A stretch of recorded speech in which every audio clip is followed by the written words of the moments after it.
At the 11th hour of the 11th day of the 11th month, the guns finally fell silent across the Western Front. A deafening quiet replaced the roar of artillery that had defined a generation. For a moment, it seemed like the war to end all wars had actually achieved its impossible promise.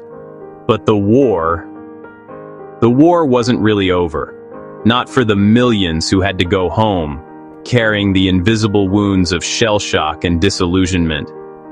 It wasn't over for the diplomats trying to build a new world from the rubble, whose grand visions at Versailles would plant the seeds of future conflict, and certainly not for the next generation, born into a fragile peace, who would inherit the consequences of their parents' war and the flawed peace that followed. This is the story of what came after the armistice, the 20-year truce between two world wars. A story of hope, failure, and unresolved tensions. A story, you could argue, that we're still living with today. I've always been struck by photos from that first armistice day, the celebrations, the cheering crowds. It was a moment of pure, unadulterated relief, a collective exhale felt across the globe. After 4 long, brutal years, the war to end all wars was finally over. The world erupted in a spontaneous party, a desperate attempt to wash away the years of darkness and loss with a tidal wave of joy. But that joy, captured in grainy black and white, tells only half the story. Because if you look closer, past the ticker tape and waving flags, at the faces of the soldiers coming home, there's often a hollow look, a distance. They were physically present, but their minds were still trapped in the trenches, haunted by the ghosts of fallen comrades.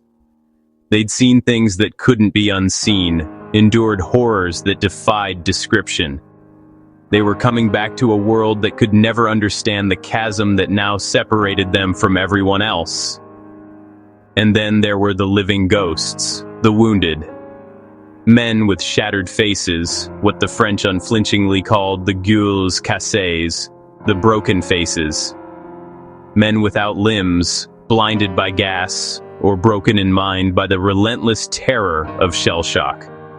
These weren't just casualties, they were a permanent, living testament to the war's brutality. Societies had to figure out how to care for them, a monumental task that highlighted the war's lingering human cost long after the guns fell silent. When the guns finally fell silent on the 11th hour of the 11th day of the 11th month, the silence itself was deafening. The Great War was over, but the world it left behind was a shattered reflection of its former self. The first task was dealing with the sheer physical aftermath. This wasn't just about signing treaties. It was about navigating a landscape of unprecedented destruction and human suffering. Millions of soldiers had to be demobilized, returning not to a hero's welcome, but to a world struggling to find its footing. A world where jobs were scarce and the future uncertain. The cost was almost beyond comprehension. It was a price paid in blood, treasure, and spirit, tallied on a scale that dwarfed any previous conflict in human history. Military deaths, about 9 million. Think of it. Nearly 6,000 soldiers killed every single day for 4.5 years. France and Germany each lost well over 1.5 million men. The Russian Empire, even before its collapse, suffered catastrophic losses. The British Empire mourned nearly 1 million dead from every corner of the globe, and that was only the uniformed dead.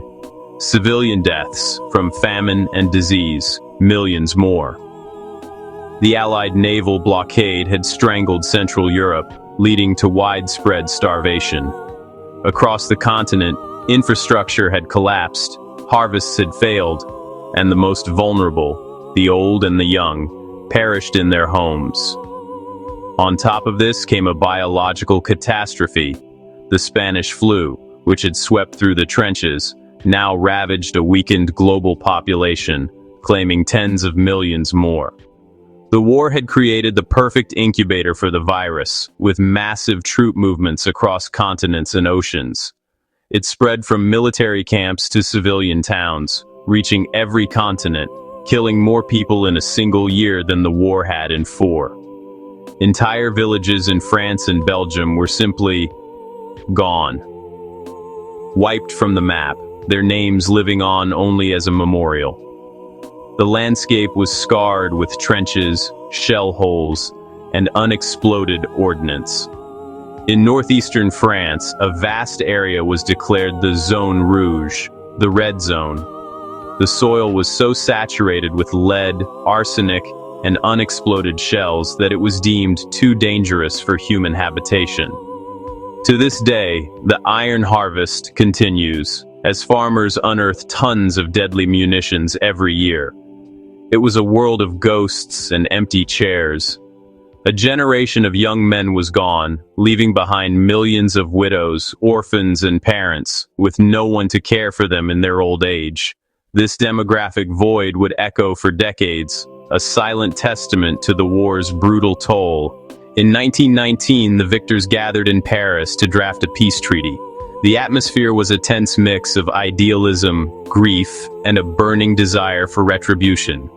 The Big Four, Woodrow Wilson of the US, David Lloyd George of Britain, Georges Clemenceau of France, and Vittorio Orlando of Italy, led the negotiations, each with a different vision for the post-war world. The Treaty of Versailles, signed in the famous Hall of Mirrors, the very same room where the German Empire had been proclaimed in 1871, was meant to ensure Germany could never wage war like this again. For France, which had been invaded twice by Germany in 50 years, this was a matter of national survival. It assigned war guilt solely to Germany, demanded massive financial reparations, stripped it of territory, and dismantled its military. The infamous Article 231, the War Guilt Clause, became the legal basis for the crippling reparations, which were calculated to be 132 billion gold marks, an astronomical sum that many economists at the time, including John Maynard Keynes, warned was impossible to pay. But here's the thing many historians point out. It was a peace born of contradiction. It was an attempt to satisfy competing and often mutually exclusive goals. It was too harsh to foster reconciliation, yet not harsh enough to permanently cripple Germany. It punished Germany enough to breed deep, lasting bitterness, but left its industrial core and national unity intact, allowing it the potential to recover and seek revenge. The German delegation was forced to sign under protest. They were presented with the terms and given little opportunity to negotiate, effectively being told to sign or face a renewal of the war and the starvation blockade. They called it a diktat, a dictated peace.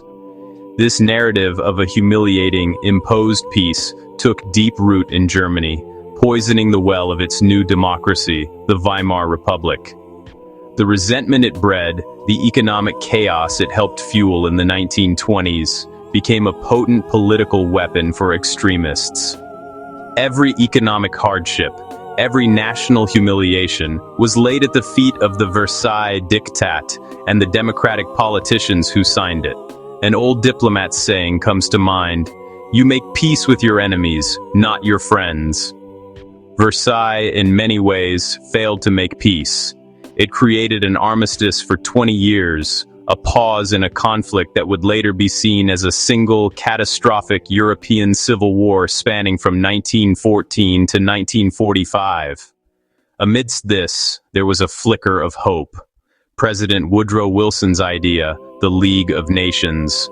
This was the centerpiece of his 14 points, a vision for a new world order based on collective security, diplomacy, and self-determination. An international body where disputes could be solved with words, not weapons. It was a revolutionary concept. For the first time, the world had a permanent institution dedicated to preventing war. But the League was weak from the start. Its own architect couldn't convince his country to join. The United States Senate, in a twist of irony, refused to ratify the treaty, so America never joined. Wary of being entangled in future European conflicts, the U.S. retreated into isolationism, depriving the League of the world's rising economic and military power. The League lacked the power to enforce its decisions. It had no army of its own and relied on the collective will of its members, a will that often faltered in the face of aggressive nationalism. It was a noble experiment that ultimately couldn't contain the ambitions of aggressive nations in the decades to come. When tested by Japan in Manchuria, Italy in Ethiopia, and Germany in the Rhineland, the League proved tragically ineffective. The war also reshaped the world map in dramatic ways. The political cartography of Europe and the Middle East was completely redrawn. The Austro-Hungarian, Ottoman, Russian, and German empires were gone. These vast, multi-ethnic, centuries-old structures crumbled under the weight of the war, leaving a power vacuum in their wake. In their place sprang up new, often fragile nations: Poland, Czechoslovakia, Yugoslavia. Countries like Finland, Estonia, Latvia, and Lithuania gained independence from the collapsed Russian Empire. These borders, drawn by diplomats in Paris, sometimes ignored ethnic and historical realities, creating tensions that would simmer for decades. They lumped rival ethnic groups together and separated others from their kin, planting the seeds for future conflicts in places like the Balkans and the Middle East. Culturally, the legacy was profound. The war was a psychological earthquake that shook the foundations of Western civilization.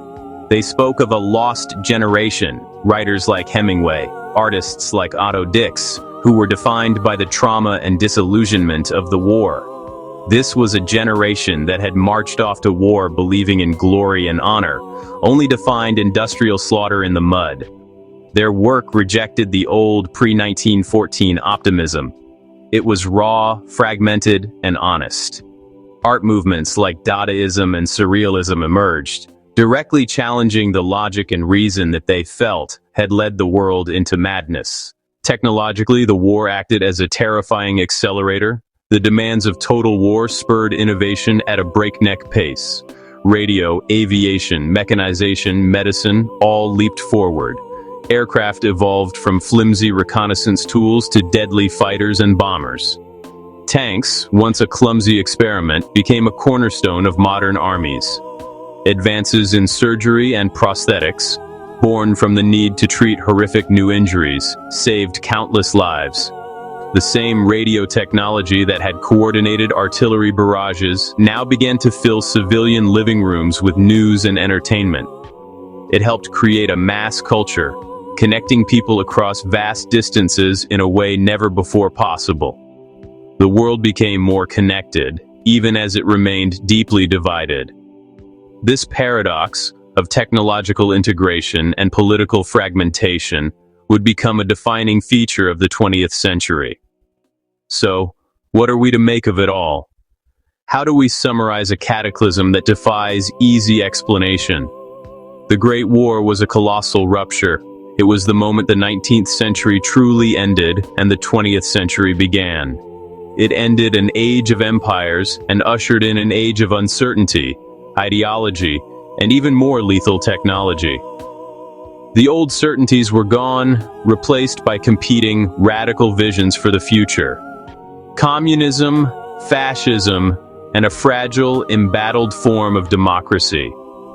The peace it produced was unstable. The memories it created were painful. And within 20 years, the unresolved tensions, the bitter resentments, and the failures of that peace would plunge the world into an even darker conflict. World War II was not a separate event, but a continuation, a second, more terrible act in a drama that began in 1914. In the end, the First World War didn't just change borders.